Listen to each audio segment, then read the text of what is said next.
Happy Valentine's Day, or as I like to call it, Apathetic Arrow Ace Awareness Day. I'm not funny, but that's why I'm an artist and not a comedian. So a couple years ago, I did this Valentine's Day video where I had friends send me ships. I wrote them down on little heart-shaped papers, and then I took some candied hearts and drew some custom ones and put them in a bowl, pulled some out, and then matched them together to make like a ship and a dynamic. And that was meant to be a two-parter, and I never did part 2, so I'm doing that now. Due to time constraints, I'm only doing 3 of the 5 leftover ships. For sure, the Uchina x Himamiya gender bend one is going to get its own video, just because like the concept of that is a little bit more interesting. I'm still going to draw the Ironwood x Glinda one just for completionist sake, but I'm not sure I'm going to make a dedicated video for it. So our first ship is going to be Sun x Neptune from RWBY. The ship is commonly known as sea monkeys because the RWBY fandom's kind of funky about having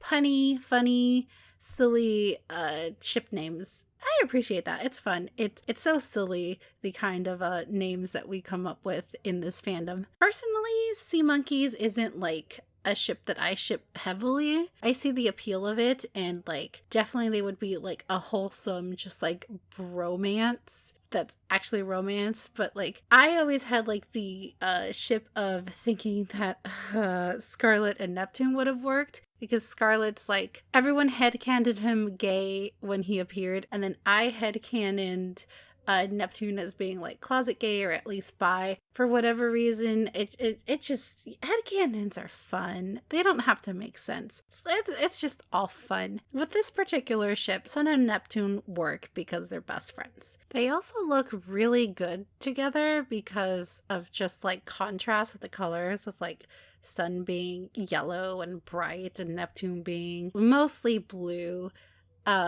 So there's like some visual contrast that also makes the ship work, because like sometimes visual contrast is the only thing you need for a good ship. Sometimes like people will like latch on to that. They're also just kind of primed for shipping because they got introduced as love interests for the main characters in RWBY. Like Neptune went after Weiss, Blake and Sun, they kind of like hinted at them for a little bit, and so they're kind of primed for shipping anyway. For this particular drawing, the theme was smile. That's the heart candy that I pulled out. So I kind of just drew them with like, you know, like they're just hanging out, laughing, having a good time. I drew them in like casual clothing because I felt like it, and I thought it would be like fun to put Sun in a nice like shirt and whatever. Neptune, I imagine, just dresses very preppy all the time, just like well dressed all the time, because he seems like that kind of guy. Normally I don't draw backgrounds, but because this was a digital drawing, I feel like they're very naked without like something in the back. Even if it's just like a gradient or something, I always have to put something in the background. So I just kind of ended up playing around, and I did like a sort of Aurora Borealis thing. I'm probably saying that wrong, because I remember seeing that in volume 8, I believe, when they were showing people's reactions to like RWBY's broadcast about Ironwood, her little Ironwood call-out post. I remember seeing Sun and Neptune in Vacuo, and I think this guy had an Aurora Borealis. I don't remember, but I feel like that was something that was there. I might be wrong, but like the idea is that they're like out in the desert alone, looking at the beautiful sky and just having a good time, because, you know, they're bros and they can have those good times without having to do anything special. So that was kind of my idea behind this drawing. Something simple, cute, and very, very gay. Just wholesome dudes hanging out. Like, what's not to love? So our next ship is Miku x Futaro. I don't know if I'm saying that. Futaro? I've never seen Quintessential Quintuplets, and I've never read it, but I know a lot about it because I was friends with people that were very, very into it. Like, very into it. And how can you not be very, very into it if you're a dude and you like women, especially redheads? Like, the fantasy of having 5 girls being into you, like, that's an easy sell. So I do know a little bit about this ship. I know that in the story, Futaro is the home tutor to these 5 quintuplet girls. Is that redundant? Yes, it's a little redundant. But Miku is the quiet and shy one that wears headphones, and all the sisters are dumb. That's kind of like the joke. They're all kind of like lacking somewhere academically. But Miku's the smart one in that she's actually pretty good at history. Like, she is so very into history, and so like they bond over the fact that they both like history. I think she's one of the first sisters that like falls for him. Not counting the girl that already had like a thing for him from like before or whatever.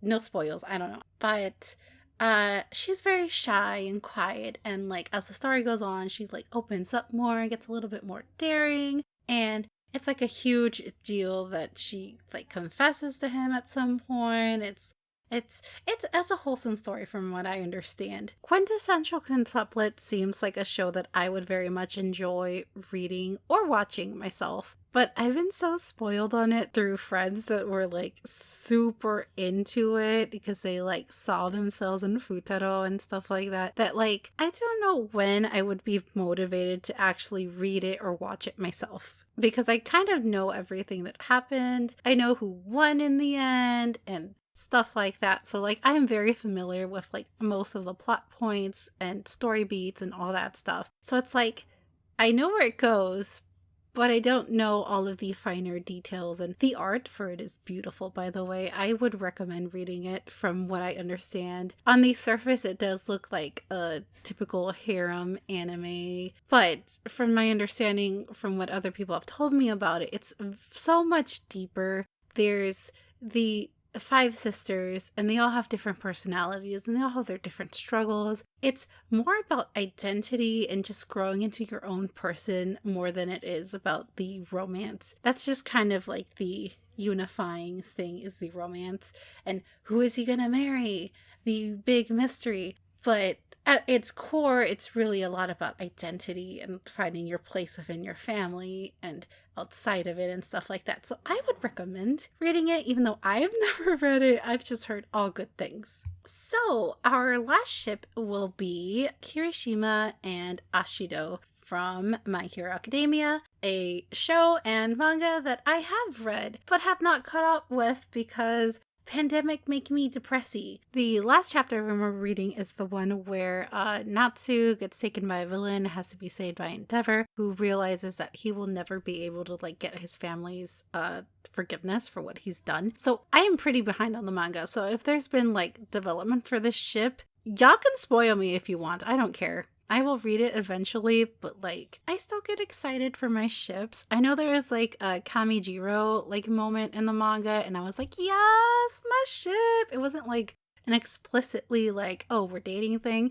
but it was just like a Kaminari thinking about Jiro as like someone that's important to him, and I was like, my ships. So if there was something like that with Kirimina, y'all can spoil me. I would appreciate it. I like this ship.